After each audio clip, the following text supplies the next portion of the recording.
On my podcast last week, I was very blessed to welcome a woman who has been a friend of mine for a number of years.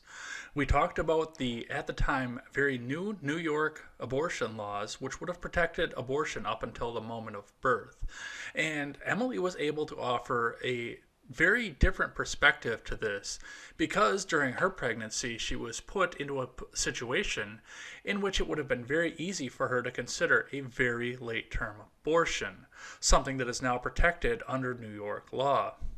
Immediately before that episode was recorded, the state of Virginia was proposing a law itself which would have done much the same thing. It would have protected abortion into the fourth trimester, so says the delegate that was proposing it. It seems that Virginia is looking to double down on this and do much of the same thing that New York is planning on doing. In spite of the fact that Brett Kavanaugh chose not to hear arguments about Roe v. Wade being overturned, this has not stopped state legislation from pushing to make laws that would protect abortion in their states. Something that we knew was going to happen because with Roe v. Wade being overturned, this would not outlaw abortion outright. This would in fact turn the decision over to the states to decide what is the best for their population. And most states are just going to ignore the issue, but it looks like states like New York and Virginia are going to go the extra mile to make sure that everything is protected. Delegate Kathy Tran had a press conference recently in which she talked to the press about the issue of the bill that she proposed that has currently been tabled by the Virginia State Legislature. Let's look at what Kathy Tran has to say about the issues that were in the bill and answer the press's question about exactly when abortion can take place and exactly when it's protected. Delegate Tran. Yes, sir. How late in a pregnancy would your bill apply if a physician was simply willing to certify that the continuation of the pregnancy would impair the mental health of the woman? How late are we talking about? Well, so the way the suggestion that we've made in the bill is to say it's in the third trimester and at the with the certification of the physician. So how late in the third trimester would you be able to do that? It's very unfortunate that our physicians, witnesses, were not able to attend today to speak specifically. No, I'm talking that. About your bill. How late in the third trimester could a physician perform an abortion if he indicated it would impair the mental health of the woman? Or physical health. Okay. Okay. I'm talking about the mental health. So, through the third trimester. The third trimester goes all the way up to 40 weeks. Where it's obvious that a woman is about to give birth. She has physical signs that she is about to give a birth. Would that still be a point at which she could request an abortion if she was so certified? She's dilating. Mr. Chairman, that would be a decision that the doctor, the physician, and the woman would I understand make at that. I'm that asking point. if your bill allows that. My bill would allow that, yes. What type of mental health conditions would you anticipate would be utilized by physicians under these circumstances to determine that a child that is otherwise viable is worthy of an abortion? Again, I'm not a physician, so I can't make those calls as to when a physician would determine that a woman's mental health where they would be able to certify an abortion at that point. But the physician wouldn't have to have any specialized training in mental health to make that determination under your bill, right? Under this bill, no. Okay. All right, thank you. The topics that were discussed in this press conference were disturbing on their own, but there are other provisions in this bill that go even further than that. These provisions were discussed at length for the entire week by the entire staff of the Daily Wire, including a provision that's in there that was not discussed in the press conference, in which a child which would survive the procedure that's being put forward right now would be made comfortable in its birth until a decision could be made as to what to do with the child, which would include aborting the living born child. This has been an interesting topic for me to discuss, and I didn't want to talk about it alone to begin with. That's why I waited to talk to Emily until I made a video about New York's laws. I have been reliably pro-choice for almost my entire life. My reason has changed, but my stance on the issue has not changed. When I was in my liberal phase, when I was young and still voted for the Democrats, I was pro-choice because that was a part of the Democrat platform and was something that I was made to defend just based on the ideology of the people that I was voting for.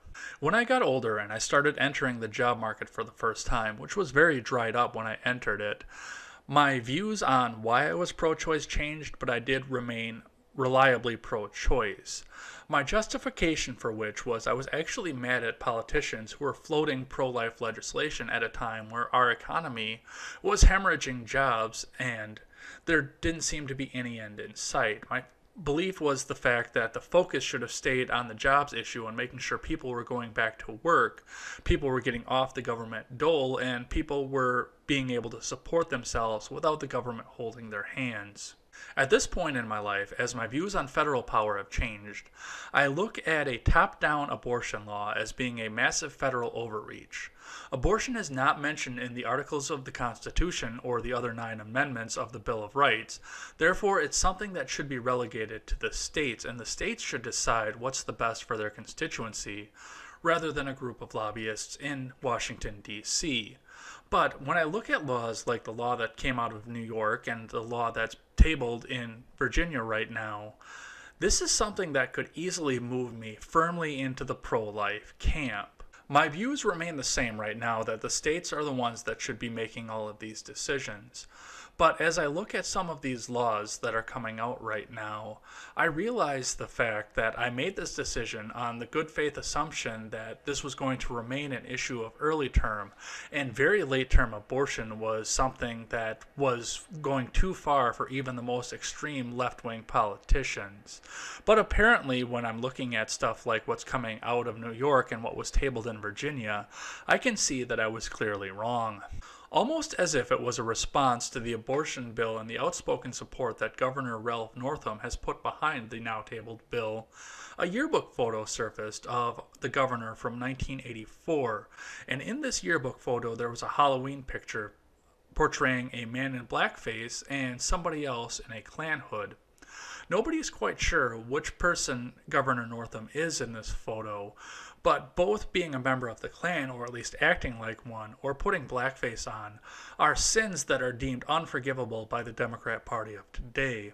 It's interesting to note that nobody knows where this photo came from. However, Fox News' Jesse Waters has suggested that in spite of the fact this photo has been out in circulation for just about a year at this point, that it may have been leaked by a Democrat or at least promoted by a member of that party in order to reach a political end.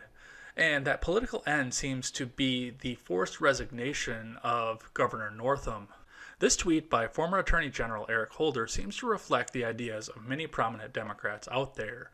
While Northam was praised as the hero of the Democrat Party for taking over deep red Virginia in the governor's mansion, he should now be held to account from a yearbook photo that surfaced from 35 years ago. And of course we have this tweet from everybody's favorite Democratic socialist, Alexandria Ocasio-Cortez, which does mirror the same ideas and even goes further, calling for the resignation and the public shaming of anybody who would try to defend Northam in this his time of weakness.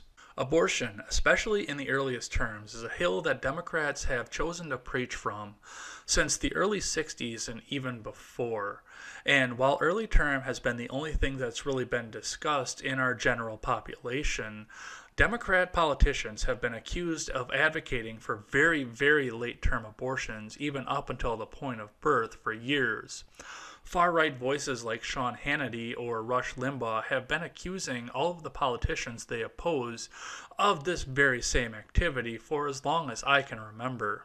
However, the timing of this photo and the fact that it's causing many prominent Democrats to call for the resignation or the forced removal of Northam despite the implications seems to correlate to the fact that Northam was very vocal in his support for this now tabled bill.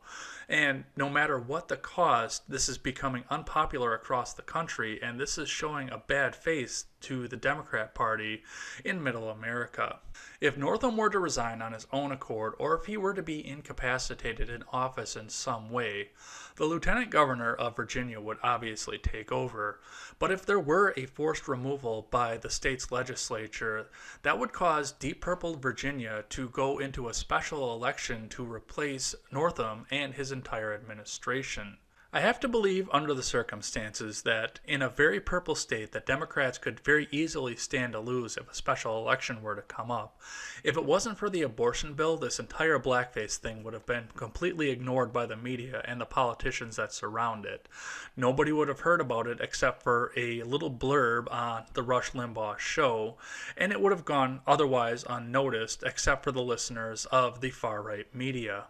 There is no Democrat politician across the country that could easily make an argument against an abortion bill without taking some kind of backlash from their constituency. Therefore, with this photo coming out, this easily gives Democrats across our country a way to get rid of a voice that seems to be too extreme without coming out against abortion itself.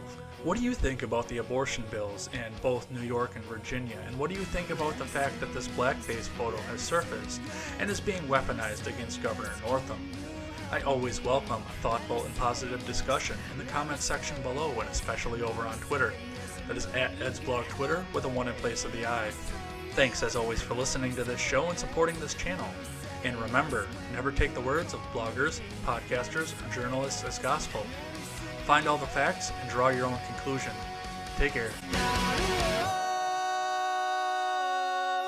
You're always there for me in my best hiding place.